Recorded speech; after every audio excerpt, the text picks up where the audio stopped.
Hello,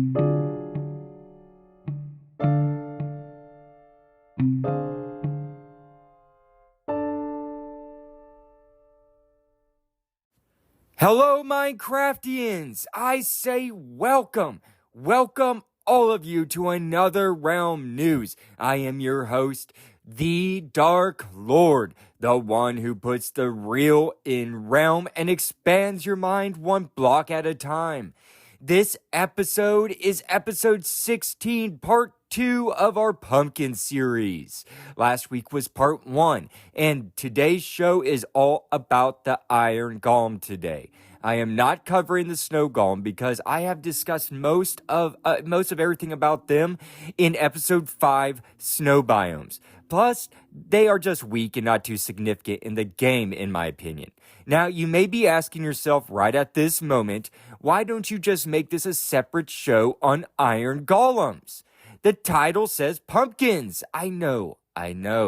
Well, I almost just made one singular episode over the pumpkins until I discovered that golems have such an amazingly rich folklore and background about them.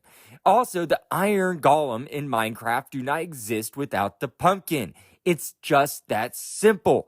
So I fixed this conundrum with a 2-part series. Today, I will discuss the Iron Golem, where I will cover their history in the game, their behaviors, how to make them, and also my theory on the Iron Golem's life force. I will bring the real to the realm by digging into the history of the Golem, its origins, and its emergence into popular culture. So brace yourselves and keep a small distance back from this lumbering beast. However friendly they may be, they only care about one duty or command that is given to them: to protect their master or village. Let's go to the world of the Golem. It's poll time!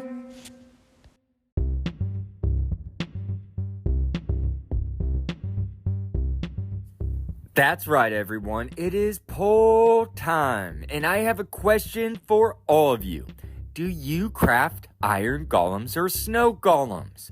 That is the question that I posed to the Minecraft Reddit community for this week's poll. I gave them these 4 options to choose from. 1. Yes, iron golems solely. 2. Yes, snow golems solely. 3. Both. And 4. Neither. This poll was an interesting one. It garnered a whopping 25 votes in total, which was rather disappointing to the Dark Lord. I expected a way bigger turnout for the golems. Oh well, 25 isn't horrible.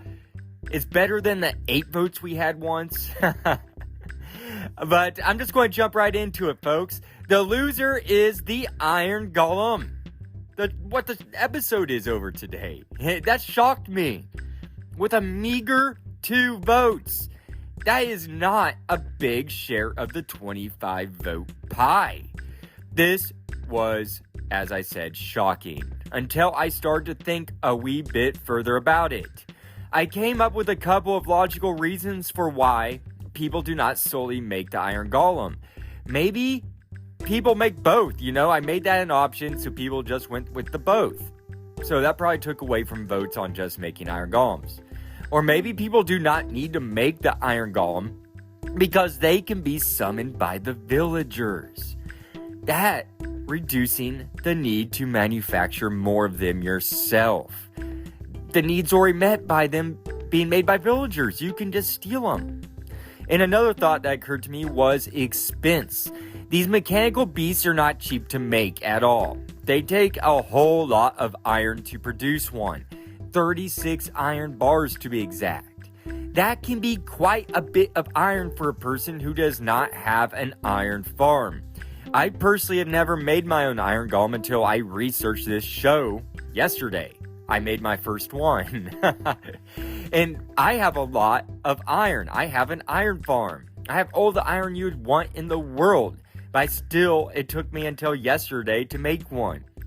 But you get your iron's worth out of them. They are an extremely tough mob in the game. but I am cheap, so I don't make them. But that is my reasoning for why the Iron Golem came in last place. Now, moving on to third place, which brings me to snow golems. Yes, it looks like the golems fell in the last two places. They came in with 3 votes, beating the Iron Golem by 1 vote. I believe they beat the Iron Golem because they just take snow and a pumpkin. They are cheap to make. I have made snow golems myself personally, but when I made mine, they all died extremely fast. I just want to say, do not make snow golems on the beach. I was testing things out, okay? Don't blame me. I did not realize that Minecraft had a temperature gauge that affected some mobs in the game until I did research for episode 6 in this. So don't blame me for not knowing that you couldn't have these weird animated snowmen anywhere in the world, you know? Now, moving on to second place. It was, quote unquote, the neither votes. The people who do not build snow golems nor iron golems. And they had a total of 9 votes. At first, I was a bit surprised by this result. I had always thought that every Minecraftian besides myself was utilizing golems more frequently. Again, it got me thinking. As I have already stated, the Iron Golem is just expensive. With the 36 iron bars, I think that makes a lot of people hesitate on their construction. And they are summoned by the villagers, as I'd said.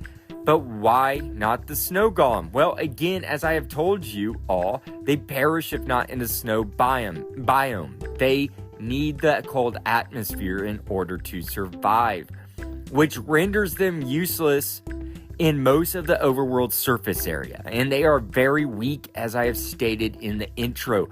Their snowballs don't do any damage, so they don't really do anything but provoke enemies. You know what I mean?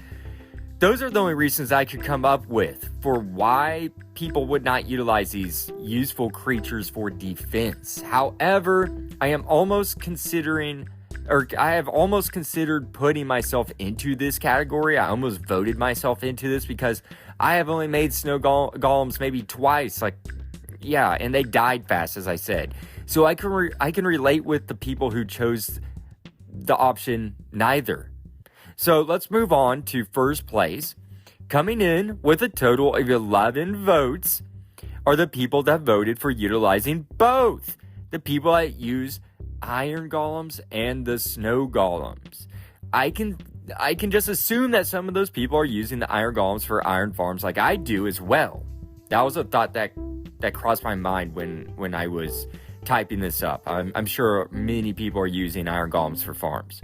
But I also assume that some Minecraftians are coupling the two together, meaning that for villages and structures built out in those snowy biomes, you could build a vast number of iron golems and snow golems, because snow golems can survive out there, in order to defend your towns or structures, both defending in conjunction with one another. It would be the ultimate defense, I believe. And then you could add on to that by doing however you do with your wall defenses, you know?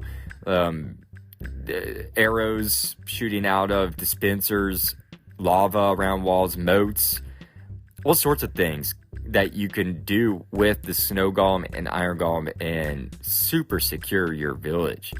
This is something that I plan on implementing into one of my newest natural snow biome towns that I just discovered not too long ago. It's out in the province called Midgard province. It's actually a pretty good sized village, but so far I've only managed to build a 2-high wall around that town, and it lies deep in the mountains and in the woods, the snow-capped mountains. It's in the land, or the terrain, is not even. It has a lot of hills, and like I said, it's in the mountains. But I plan on building a golem army there, like 10 iron golems and around 20 snow golems. I think it is going to be very useful in that dangerous wilderness. Also, it will demonstrate the Dark Lord's strength.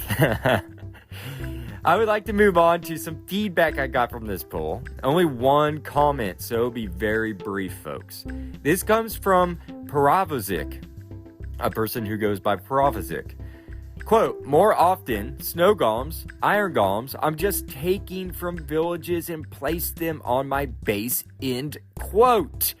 I say very clever, Paravozic, and I have done the same thing. That is a very smart way to avoid using up your precious iron ingots, and this is very practical if you have a village that you know of nearby where you intend on bringing it to, or have a place already constructed that you want defended, and then you can bring or import that iron golem from a naturally spawned village, so you don't have to, as I just said, use those 36 iron ingots to construct your own. Steal it.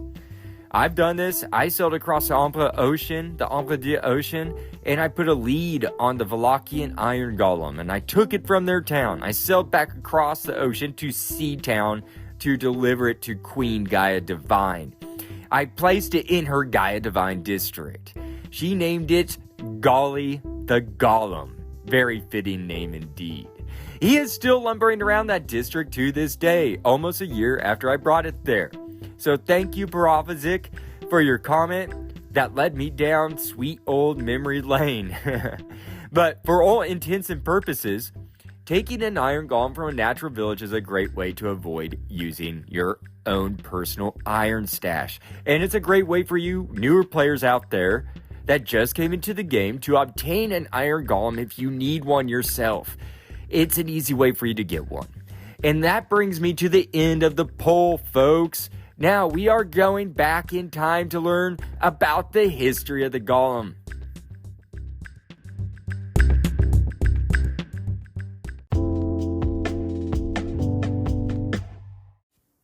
Welcome to the part of the show where I put the real in realm, where we are going to cover the history of the golem today. Before researching this episode, I must admit that I was unaware that there was such a rich history encompassing the golem. I am sure that I am not alone in this. In fact, my brother, who you also know as the Sun King, who I interviewed, I believe in episode 8, was the person who led me to dig deeper into the golem. He mentioned to me while I was making the pumpkin episode 15 part 1 that they have an extremely fascinating history. And he was correct. Thus, the reason for the making of this part 2 episode, folks. Let's give this some context. According to Anna Carolyn Augustin, who wrote this article titled Golem, From Mysticism to Minecraft, published in 2016, and can be found at www.jmberlin.de, which is the Jüdische Museum of Berlin, or I should probably say Jüdische Museum of Berlin. I'll start this off with a quote from the article. Quote, "It is neither human, nor animal, nor machine. A golem is shaped out of an inanimate material and brought to life by magic. Originally, creating a golem was a way for medieval Jewish mystics to come closer to God." End quote. And people, that is extremely interesting to me. It is a very unique entity is what they're describing here, because it is separated simply by magic in its creation, not by science nor evolution or a god. I also thought it was interesting that this was a way of becoming closer to God. This was a practice to them to be closer. I had to think about that for a while. I suppose the act of attempting to create life from inanimate matter would be the closest thing to being God. So that makes a bit of sense. Fascinating stuff, I think. The author points out that the word golem has taken on many different meanings in contemporary times, coming from antiquity. Since antiquity, I should say, if I can talk right. Ironically, some of these meanings take on the forms such as cyborg, have been referred to as golems, which I find funny because that does not fit the original definition by implementing magic, right? But at the same time, that makes perfect sense because we are literally attempting to create life after our own image, taking inanimate materials such as metal and other hardware and breathing the life of software into it. Seems uncannily similar to the golem that was in that quote. The word golem has also been used in association with political parties all the way to nuclear bombs. Now, folks, I tried to find out how that was associated with nuclear weapons, and I came up empty-handed. The only reasoning I can come up with is that the golem, we aren't talking about Iron Golem, sorry. The golem is that the golem such as the nuclear weapon is 100% human-made. In most golem stories and films, the golem is made to serve its master. However, these stories all end up with the golem going berserk and causing much harm to the creator or the community that it was built in. I could see the symbolism now of the nuke compared to the golem. It was an invention by human beings, and it ended up being a huge calamity and not beneficial at all to humanity. We ended up cutting our nose off spite our face. That's just my view on it. Email me and let me know your thoughts.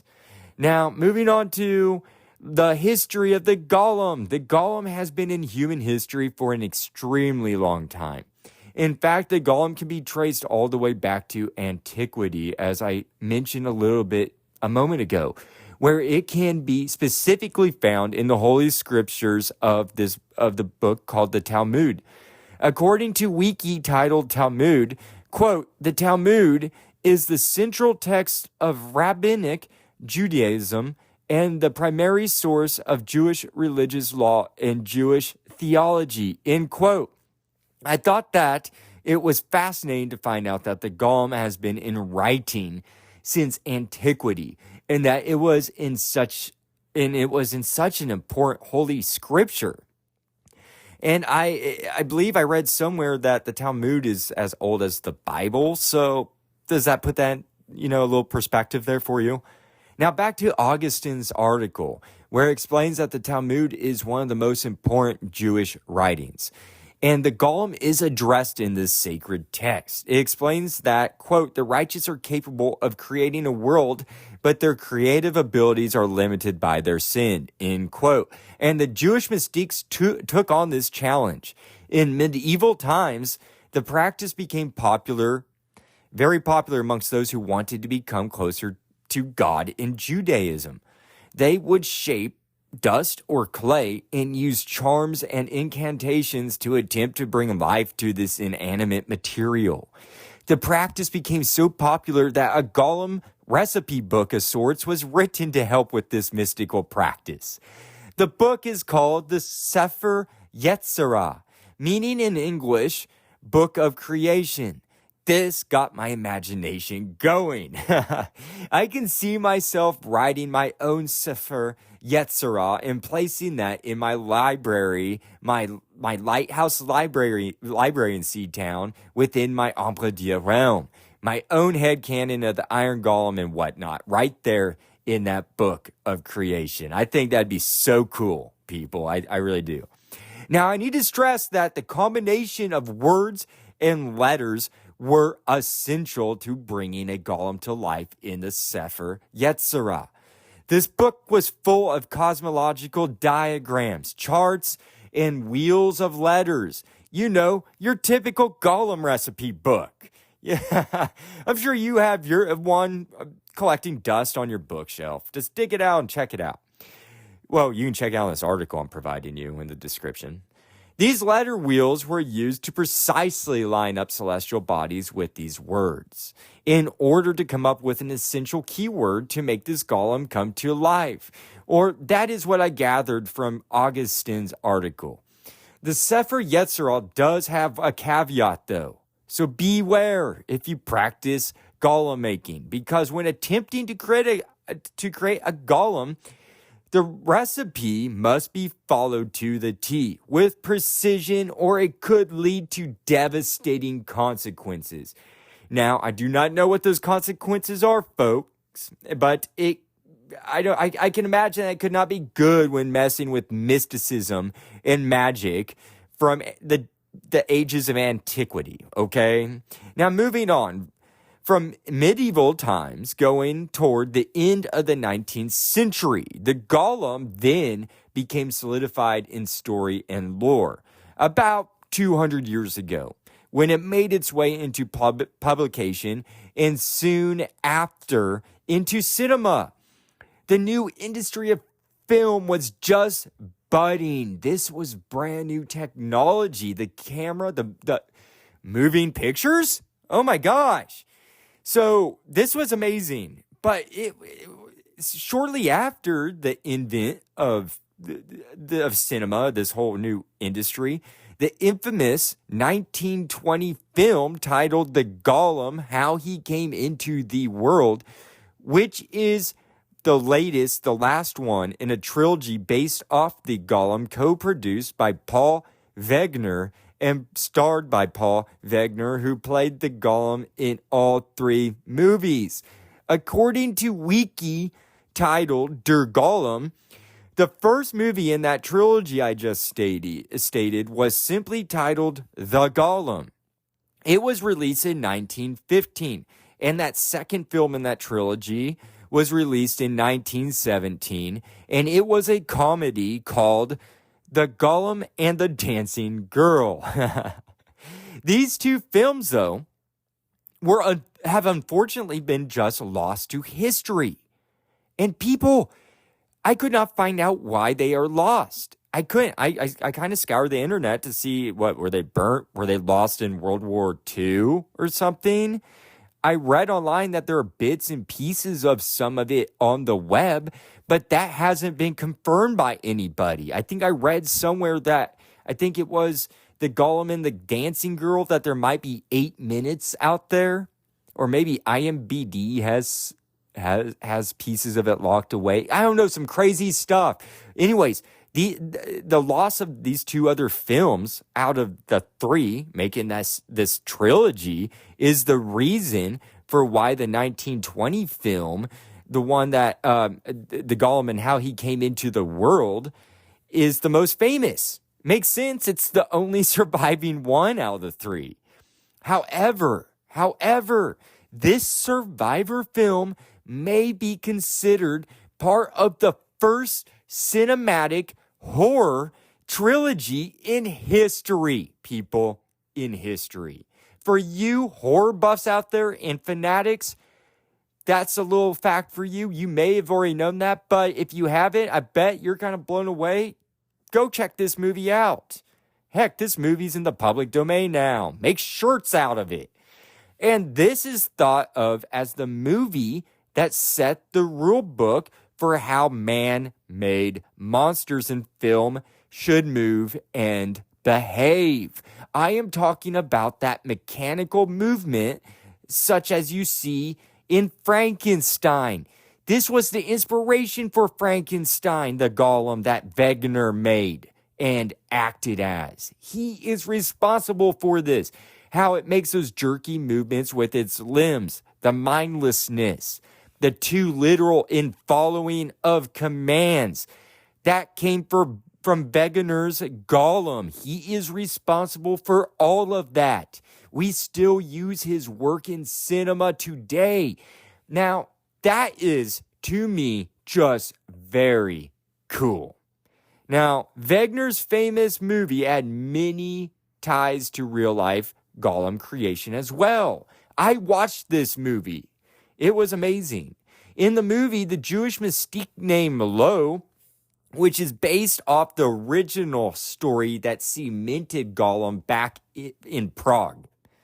Check that out. I'm not discussing that in this episode, but it's also interesting. There's a lot to golems. But The Jewish mystique named Lo in the beginning, or in this movie, creates a golem after doing intense research in an ancient book full of diagrams and letters. I would describe this in the film as being the Sefer Yetzirah that I mentioned earlier. After he reads this mystical book, he finds the recipe to create a clay golem in order to activate or bring this clay monster to life.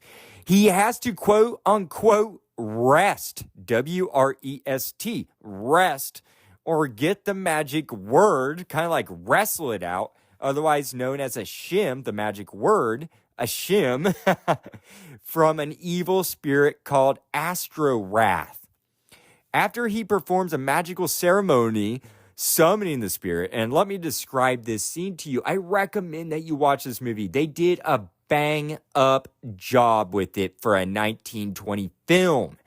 In the scene when he's summoning up the spirit, he has his little assistant that I imagine is what inspired Igor. But he has an assistant who faints. In this circle of flames, they're standing in this ring of flames.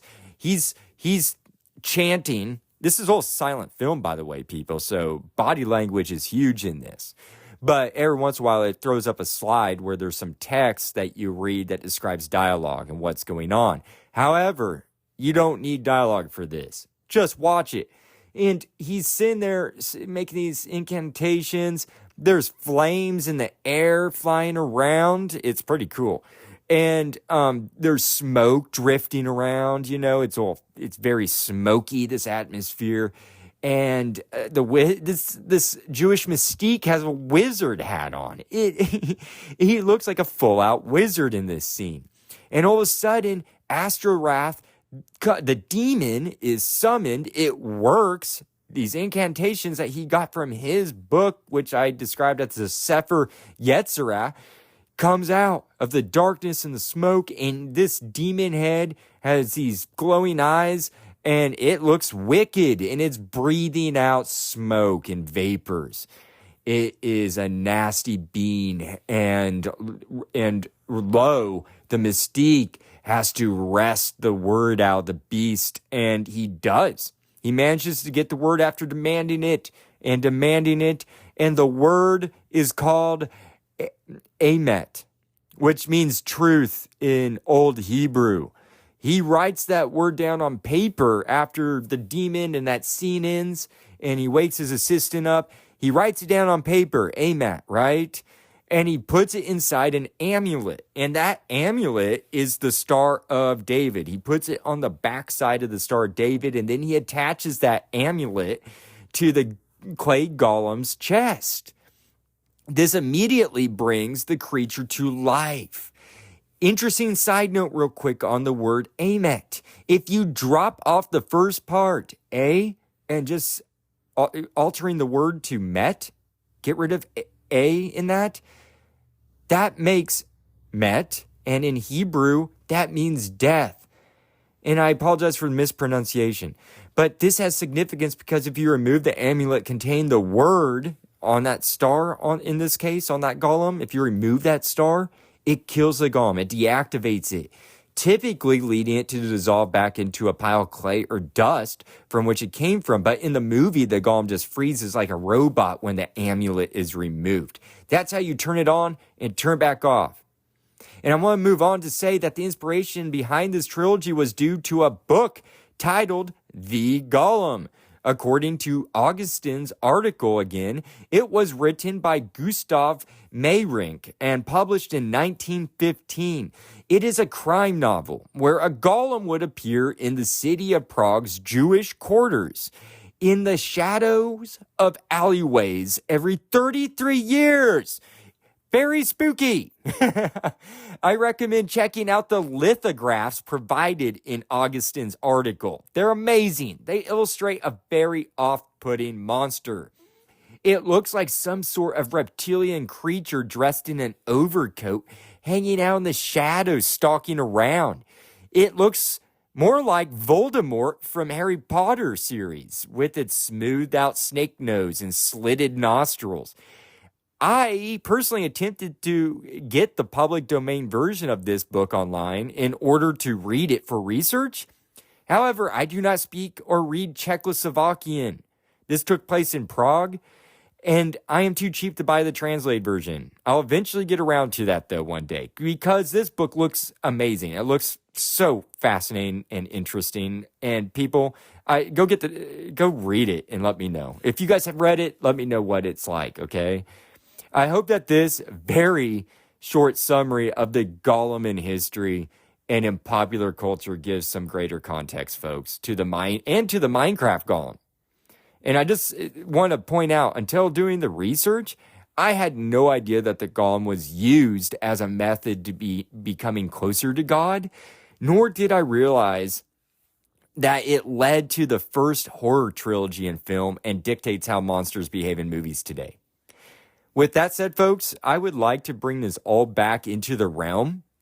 I am taking you back to Seatown, to New Gaia's shopping district, where Golly the Golem guards the people.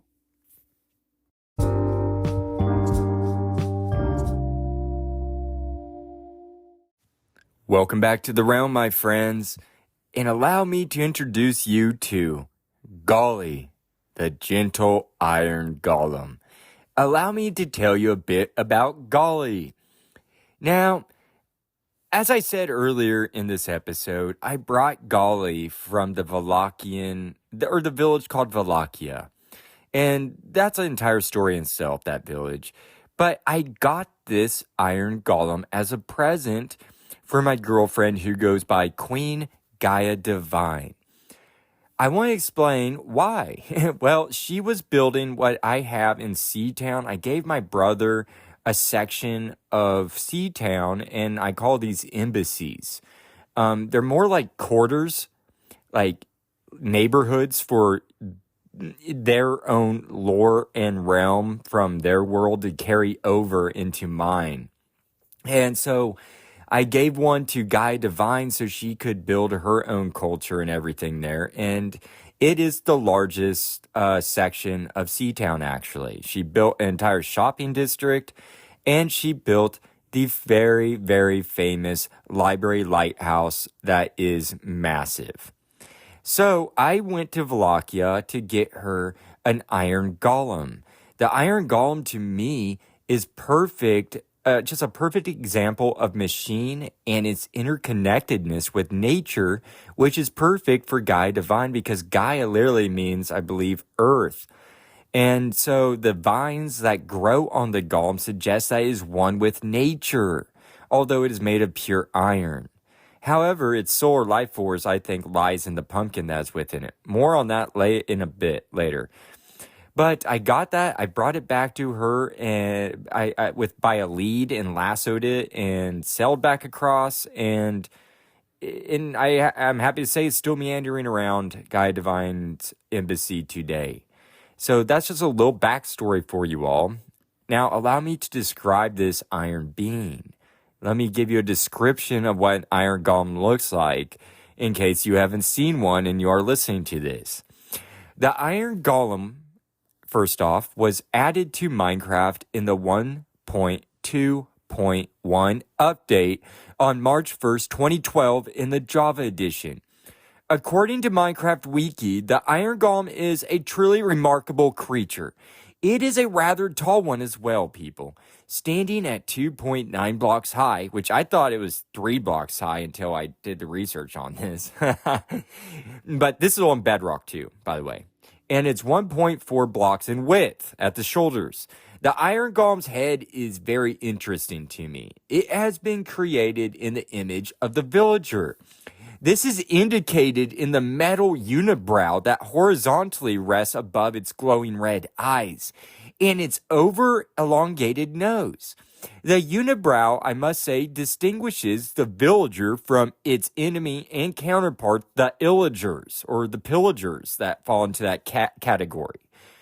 The pillagers, if you've noticed, they don't have unibrows. Their eyebrows are separated, but they have those evil eyebrows, that slant downward in angry angles, like cartoon characters. This all makes sense to why the Iron Golem is modeled after the villager, though. Because the villagers have the ability to summon the Iron Golem to protect them when in distress. And the pillagers keep these Iron Golems imprisoned in cages around their outposts. Pillagers hate villagers as well and try to perform genocide upon these peaceful people. So I wonder, perhaps these pillagers are trying to reverse engineer the Iron Golem, the ones captured in these cages, attempting to figure out how their enemy, the villager, summons them. Because villagers are the only ones that can naturally summon them with their magical... we don't know how. But I think the pillagers want to do the same thing. And if they were able to crack this or reverse engineer the creation of the Iron Golem, this would increase the pillagers' military strength significantly. That is just my simple side theory on the matter. Add to it or dismiss it if you want. Now, moving on to the eyes of the Iron Golem. I think the eyes may be illuminated by the pumpkin's life force that is perhaps in its head. Although you don't need to carve them or anything to build an Iron Golem in bedrock, but the jack-o'-lantern and it glowing would make sense. And it would make sense if it's doing that the light shines through those red lenses that serve as eyes. Perhaps it is redstone tech which is operating this mechanized beast. I thought about that the other day, and villagers do have redstone, so maybe they're able to summon these with redstone technology. I'm not sure, and that's what's powering the red eyes. It's for anyone to hypothesize on, truly. Moving on to the body of the Iron Golem, it is all metal. It is. It is just all metal. However, it is composed of 2 different degrees of smelted iron. You can see the 2 type in the color variations if you look at it closely.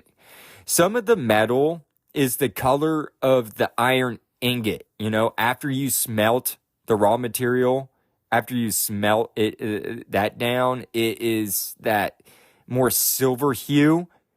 And then the second color to the Iron Golem, it looks more like the raw iron ore, that creamy pink color. So this metal encasing of the 2 variety or the 2 degrees of different iron on this thing, it just encases it, protects it like a walking tank. It is tough. I should have mentioned that this golem is humanoid in its shape as well, for those of you who have not encountered one yet. It stands on 2 square, robust iron legs, which are connected to a 1.4 block wide torso that is very broad in comparison to its waist. The arms would just definitely stick out to you if you were looking at this creature. It'd be very noticeable that the arms are different. They're unique to it. These things are long. They go from the shoulders and they drop all the way down to nearly where its ankles should be, almost to the ground. It's almost like it's dragging its knuckles. They are elongated like a gorilla. You can tell that these iron arms or pendulums are its weapons. Like, you can just see that. And you would see that you will see that very soon at night if they're attacking something. You'll notice how what they use for the weapon, which is their arms. As I mentioned, the golem has vines growing all over its body, predominantly on its right half, I notice, stretching around its back and going down its left arm. So it goes up its right leg, up its right side of its chest, round its back, and down its left arm. It's pretty cool looking. The vines stretch vertically, just stretching everywhere and horizontally. You can tell that they're throwing in that element of nature with the iron. It reminds me of theories of Lord of the Rings and Mordor and all that I won't get into in this episode. But these vines appear to be flowering with white dots of yellow in the green, suggesting that these are flowering buds. You never see the golem stop moving when it appears. If you ever come upon one, you never see them stop walking. They don't shut off unless they're killed. So I do not believe that these vines grew on them from being stagnant or prone. I believe that these are pumpkin vines, people. Yes, vines that are from the pumpkin that is used in the creation of the Iron Golem. Now that you all have a clear mental image of the Iron Golem, let me teach you how to make your own. I'm going to teach you how to make an Iron Golem for you Bedrock players out there, okay? It is fairly easy if you have the iron to do so. First, you will need a sum total of 36 iron ingots to create this. In your crafting table, you will want to convert those 36 iron bars into 4 iron blocks. Now that you have your 4 iron blocks, you will now need to go get a pumpkin, which I told you in episode 15, part 1, where to find pumpkins and make those into card pumpkins and so forth. In Bedrock, you can just use a plain pumpkin to make an Iron Golem. Trust me, I tested it out myself. It works. But you can also use a card pumpkin or jack-o'-lantern as well. Use whatever. You have a variety to choose from. It will produce the same result. You will want to place the iron blocks, making a T pattern for this to work. You can make this pattern on the ground as if it is going to be laying down or standing. Don't matter. I would personally make it standing. Place 1 iron block on top of the other, and then place 1 iron block on the right side of the top block, and then 1 on the left side of that top block, resembling stubby little arms. After you do that, you just need to place the pumpkin, carved pumpkin or jack-o'-lantern, on that center top block for a head. As soon as you do that, folks, these inanimate objects will instantaneously become animated and turn into the Iron Golem that I just described earlier. The thing that separates a golem that you made from that of one naturally summoned by a village or villager is that this one, it won't attack you if you accidentally hit it in combat or if you have a bad villager reputation. This golem is uniquely loyal to you, nothing else. You are its master. You may be asking yourself why you would want to waste all of this precious iron on one of these. Well, first off, I completely understand this sentiment. If you do not have an iron farm, iron can be quite the task to retrieve. It requires a lot of mining, which can at times not be fun. However, it may be worth your time. I mentioned earlier that the Iron Golem is like a tank, and that is no lie. It can be one of your most useful defenses against hostile mobs, especially if trying to provide additional protection to a village that you cherish. It is one of the toughest mobs in the game, hands down. The Iron Golem has 50 hearts. This equals to 100 health points. This is an incredible amount of health, people. To put this in comparison, we, as the player, only have a measly 10 hearts, which equals out to 20 health points. Big difference. Besides it being an incredibly hardy mob, it also deals an incredible amount of damage by swinging and flailing its arms, bashing its enemies and throwing them into the air. If the blows don't kill them, then the fall damage might. Minecraft Wiki explains that this mighty metal beast can yield as much damage with one blow. Here's the range of this damage, folks. Between 7.5 health points, which equates to 3 3/4 hearts, all the way to a devastating 21.5 health points, which equals out to 10.5 hearts. That's more hearts than you have. You would be dead if that blow hit that max range. In one strike, you'd be dead. The Iron Golem has one main enemy. It is the zombie. It can kill a zombie with a singular blow, which is not shocking after learning all that information. But do not let your guard down. A zombie has his strengths in numbers. Sorry, I can't talk. A zombie has his strength in numbers. A horde of zombies can quickly disable disable an Iron Golem. If you find your Iron Golem deteriorating, literally, it will start to show cracks all over its body. And they will progressively get worse. There'll be more cracks. It will look degraded. It just becomes more and more apparent the lower its health becomes. If you find your Iron Golem in this situation, and if you want to heal it, you can do so by feeding your Iron Golem some iron. Just hold some iron ingots in your hand and click on the golem to shore it up. Keep giving it to the Iron Golem until it's fully healed. But I warn you, just always watch out for yourself. I mean, that's why you made the Iron Golem, is to protect you and your assets. Don't put yourself in harm's way by trying to heal it if you can avoid doing so. Also, the Iron Golem will attack most hostile mobs. But guess what? It will not attack a creeper. Now, I thought that this was interesting to read about. I dwelled on this for quite some time. At first, I thought perhaps there was some sort of mutual understanding maybe between the two mobs, the creeper and Iron Golem. Maybe because they were both created or manipulated, that this led to some shared common bond.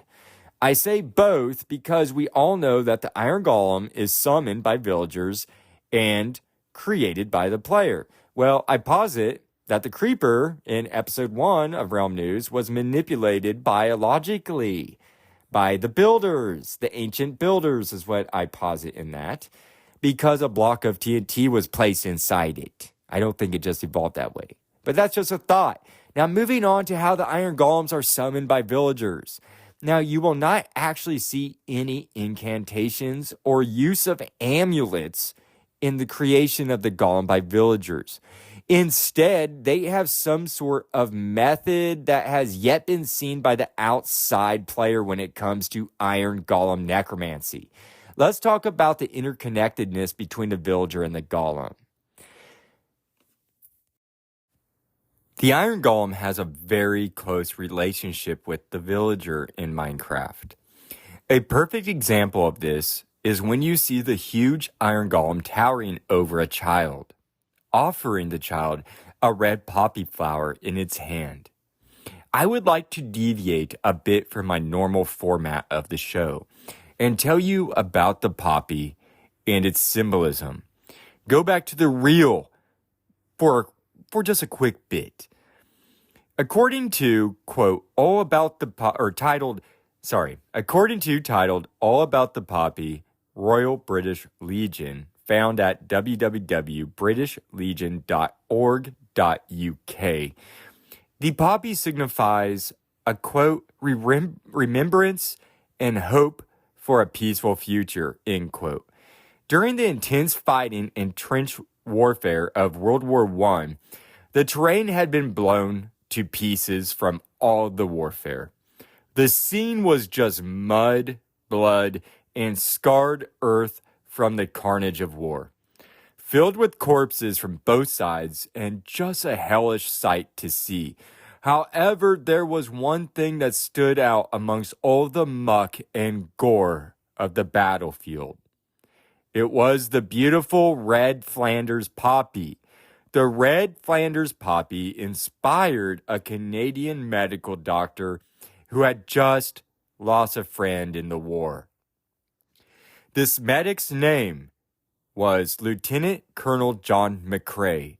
He wrote a poem over this flower.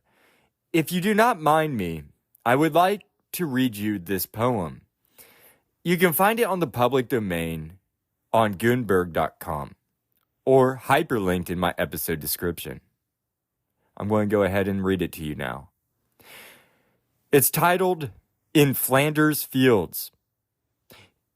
In Flanders fields, the poppies grow between the crosses, row on row, that mark our place, and in the sky the lark's still bravely singing, fly scarce heard amid the guns below. We are the dead. Short days ago we lived, felt dawn, saw sunset glow, loved, and were loved, and now we lie in Flanders fields. Take up our quarrel with the foe, to you from failing hands we throw the torch. Be yours to hold it high. If ye break faith with us, who die, we shall not sleep, though poppies grow in Flander's fields. John McCrae. I thought that was a lovely poem. I hope you all enjoyed that. Hopefully that gave you a sense of the poppy symbolism and a deeper meaning behind the Minecraft poppy. The golem presenting the poppy to the child, it's simply a symbol of harmony in Minecraft. Or that's my belief. Now, I want to go back to the realm after reading such a lovely poem. Iron golems can be made or naturally spawned, as I've said. I should also mention that when you first discover a natural village, there's a chance of seeing the iron golem meandering around the community. However, there are certain conditions within a village that must be met for an iron golem to spawn if there is not one there already. I will tell you those conditions for Bedrock players. I'm not getting into the Java side of things. There must be at least 20 beds in the village, and a population of 10 villagers must reside there. On top of that, you will need a nice unemployment rate in that city, because at least 75% of your population must have worked within the past day. Kill those nitwits. I dismiss them with my blade every time I see one. Everybody must work in my kingdom. Meaning they had to have been standing on their workstation or have been standing near it. That's what considers work. That's what's considered work in Minecraft. They just have to stand near it or be on top. Too bad work in real life is not like that, right, folks? We would all just be standing near our office or wherever it is and just collecting our paycheck, sitting idle. Now, lastly, 100% of them must also be linked to a bed, which that's pretty simple. Or they have to be assigned to one, linked or assigned, whatever you want to call it. However they choose their beds. I don't know how they go about that, honestly. And after you do and make all those conditions, if you meet those requirements, you should have an iron golem in about 700 ticks or 35 seconds in real time. And if you want more iron golems in that village, all you need to do is just breed 10 more villagers, and they will summon one additional iron golem for every 10 extra villagers added on top of that initial population. So you have those 10 original villagers with the 20 beds that will summon a golem. So add another 10 villagers, another golem will appear, another 10 on top of that, and so forth. There you go. I hope that helps some of you out there in getting some iron golems to spawn in your society, because that can be a little tough sometimes. As I've stated, they're just an amazing defensive weapon. Not only can you use these for as amazing weapons, but you can harvest these beasts. I'm not going to explain how to make an iron golem farm in this, because you can find that link on how to make them in episode 8, Interview with a Sun King. So go check that out if you want to hear about that. I just want to say that it is very much worth your while to build one of these farms. You will have easy access to an infinite supply of iron. Just imagine all those railroads you can build, folks, connecting your kingdom with golem iron. Now, I want to move on to theory time. I know this is an unorthodox format for Realm News, going from realm to real to realm again, back to the real, and now a theory to top this all off. It's kind of wild, I know. I went a little crazy with the writing on this one. There was a lot of info for this episode. I went a little mad doing the research, honestly, but it was so interesting, all of it. Well, I must talk about my thoughts on the associations between the pumpkin, the iron golem, and the human history of the golem. After much ponderance and deliberation over all of this information, I have a somewhat solid theory going. Hear me out. I believe that the pumpkin is a life force behind the iron golem and also the snow golem, which I didn't explain in this show. I say the pumpkin because it does not need to be carved in order for the iron golem to take on life. It doesn't even need a jack-o'-lantern, in Bedrock at least. It can just be a pumpkin. So it's not necessarily the act of the carving the pumpkin or the torch within the jack-o'-lantern that leads to the animation of the iron golem. This deduces it down to just the pumpkin. So that to me tells me that the pumpkin in Minecraft intrinsically has some magical property to it. The pumpkin then can be identified as a type of amulet that allows it to provide life to the golem. The golem is an iron suit controlled by the pumpkin. The pumpkin is its software in the hardware, essentially, is what I'm trying to say. We have evidence that the pumpkin still has its grip over the machine, over this iron suit, after it has been transformed into a golem. The evidence lies with the physical evidence of the pumpkin vines that ensnare the iron golem that you can see wrapped around it.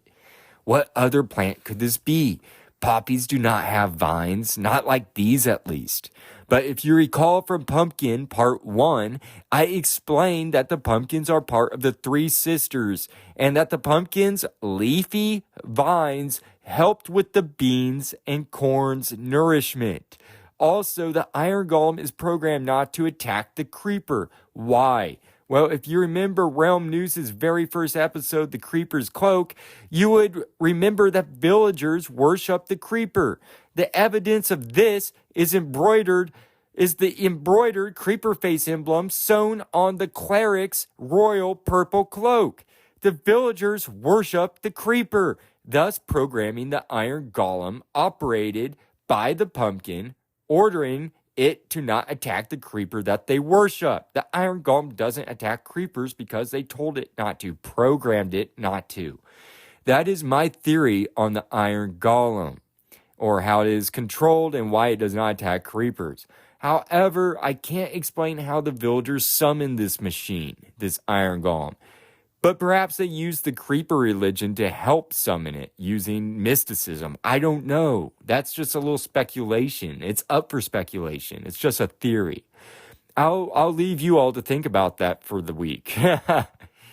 This, folks, brings me to the end of the show, my friends.